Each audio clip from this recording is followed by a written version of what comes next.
Hi there, and welcome back to Action Football Sundays. We have an interesting look at you here today, part of pregame preparation. When you're trying to set up your defense, the first question that you should ask is whether you want to run a 4-3 defense with 4 men up front or a 3-4 defense with those 4 men a little bit behind in the back. Now, I'm going to warn you ahead of time. I'm not going to give you a definitive answer. I've done my research. You can do your research, and what you'll find is that it kind of depends. One might be a little bit better against the pass. One might be a little bit better against the run, but it depends upon your personnel, depends upon the types of plays you're looking against, depends upon what you expect to have happen. And so it's a complicated story. Let's take a quick look here, though, into a very normal real-life situation that you may encounter as you play Action PC football. So here we are back again in 1980.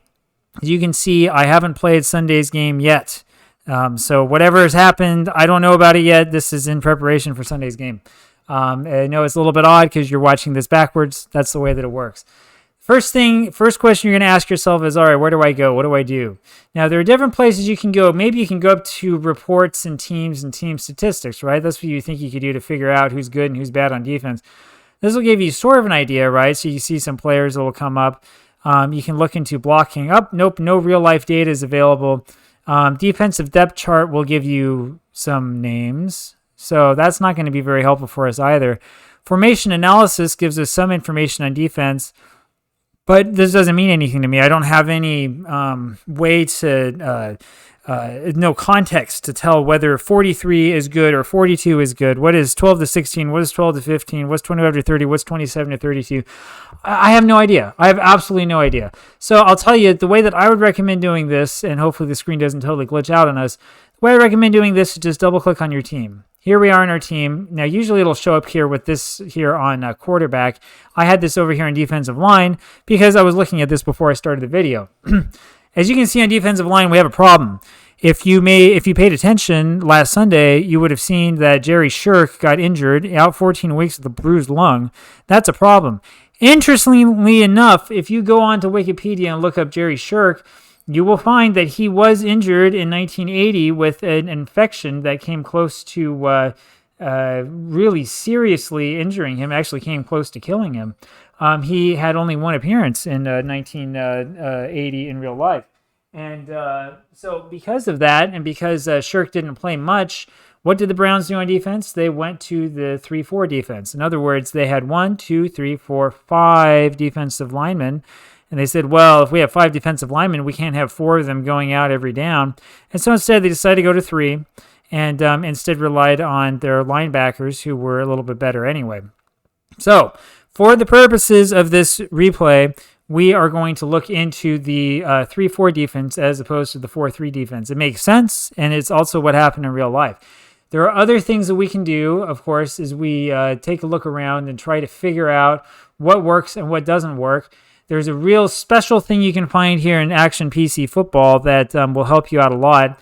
And this is what it is right here. This is called the play analysis. Now look again at where I'm getting this from. You go over to reports and play analysis. All right, this is a really, really powerful tool because you can use this to do advanced pregame scouting. We're going to take a look and see how the 3-4 package is going to stack up against the team we're about to play, which is Houston. So we have Houston over there. We expect, as you can see, 1, 2, 3 of these formations are the your normal split back formation. I've watched this team in real life. I think sometimes they had split back, sometimes they're running out of the eye. And what this tells us right here is how effective this offensive team is likely to be against the defense that we have put out. So I expect in this coming game that Earl Campbell is going to run like crazy, right? Because that's what I would do if I was Houston, right? And so let's take a look and see what we can do to stop it. So what we were saying is we're going to run a 3-4 defense. So we set up the 3-4 defense, and we want to, let's say we want to run here on first down. Look at that. The possibilities change, and suddenly we went from what we had before, which was maybe 95% chance of gains, high percentage chance of first downs in each of these runs, to lower percentage chances of first downs and lower percentage chances of gains. Now, you can use this to take a look at different sort of defensive setups as you're doing your preparation for your game and trying to figure out what to do.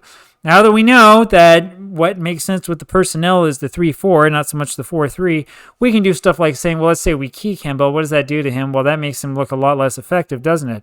Okay, well, let's say instead of keying him, does it do anything to change coverage? Well, it actually does. It sort of opens it up a little bit if we're doing a zone instead of man.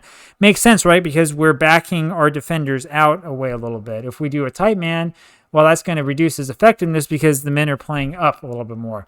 We can even look and see if it makes any difference if we show coverage for tight or loose. And there's a very, very slight gain here in some of these categories. Very interesting to think about. We can also take a look and see what would happen if he were, I don't know, say closer up. Let's say they had the ball at the 10-yard line, 1st and 10 from the 10, and let's say it's in the 4th quarter. And I don't know, it's at the very beginning of the 4th quarter, and we're running this keyed run play without even keying him. And you can see, because we're so close up, that likely nothing's going to happen. And with a goal line defense, we're even more likely to stop him. Interesting how that works. Now, you probably don't have the time to sit here and to go through every single possibility in every single play, but that's an idea, that's an example of kind of what can happen. Once again, so if we exit that, we want to go find it again. It is under Reports and Play Analysis. What I wish is that there was a big button in this game once you get into it that tells you right off the bat what to expect and what you think is probably going to happen. That would probably be a lot easier. Now, this video, of course, is about comparing the 4-3 with the 3-4. We're only going to be able to do this here with one team. I'm not going to spend all the time to go through every single team and every single possibility against every single possible play. But if we take a look here, Cleveland, the 4-3 versus the 3-4 with basic defense, at least protecting against the run, has a very, very marginal difference in effect, not much. Let's say that they're going to pass to Renfrow. Houston in 1980s, probably wasn't a great passing team. Yeah, the 4-3 and the 3-4 also have a very, very slight difference in terms of their effectiveness. This difference is so slight that my feeling is that is probably due to Cleveland having a better setup naturally in his team for the 3-4 than for the 4-3.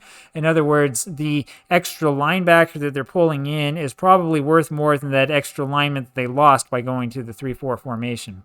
And we can look at different things, which we'll look at later on. For example, well, what happens if we go to this 5-2? And that's not going to work so well for Cleveland because they barely have 5 guys to put on the line.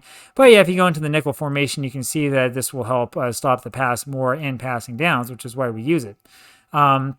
And you can go through this for every single player and get sort of an idea of how you want your defense to be set up.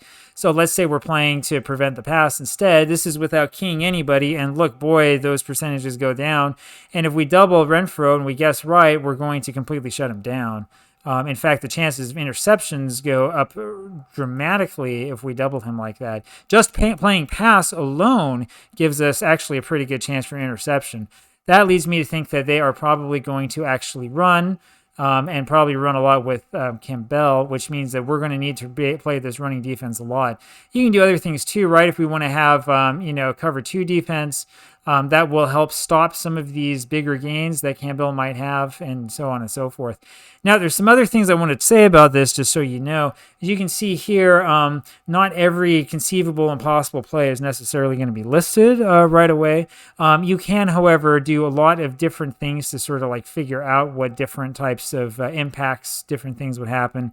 I don't know if this would happen in real life, but if they were running out of the shotgun, for example, Stabler was back, it's not going to make a huge difference. Might take down his average yardage a little bit. Playing out of the pistol, which they certainly didn't do in real life, would see that.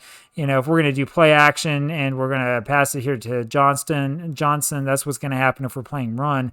What this tells me, of course, is that since playing run has such a detrimental impact on our ability to stop the pass, we need to be very careful and make sure that if there's any sort of passing down coming up, that we make sure we have some pass defense going on, or at the very least some basic defense if we're really confused. We probably want to be conservative and try to stop things as much as we possibly can without going all out. Anyway, though, long story short, that is 2 things for you to see. First of all, the play analyst tool, which is very, very powerful. And second of all, the difference between the 4-3 and the 3-4. So you can see the difference between this 4-3 and this 3-4, honestly, at least for this Cleveland team, is not that much. For the most part, we are going to use the 3-4. But when we play around with some of these numbers, we see that the differences, with some exceptions, say like a screen pass, there's not much of a difference. And of course, with things like the screen, it makes sense, right? Think about what a screen pass does, where the ball's going, and where your linebackers are going to be. Yeah, it's going to help you to have an extra linebacker who can stay back and wait and see what's going to happen with the pass and isn't just sort of running forward as a lineman and trying to get past everybody. There you have it. That's what we've got for you today. And make use of this tool. It will help you in your game preparation, and it'll help you make sense of Action PC Football. And until Sunday, see you later.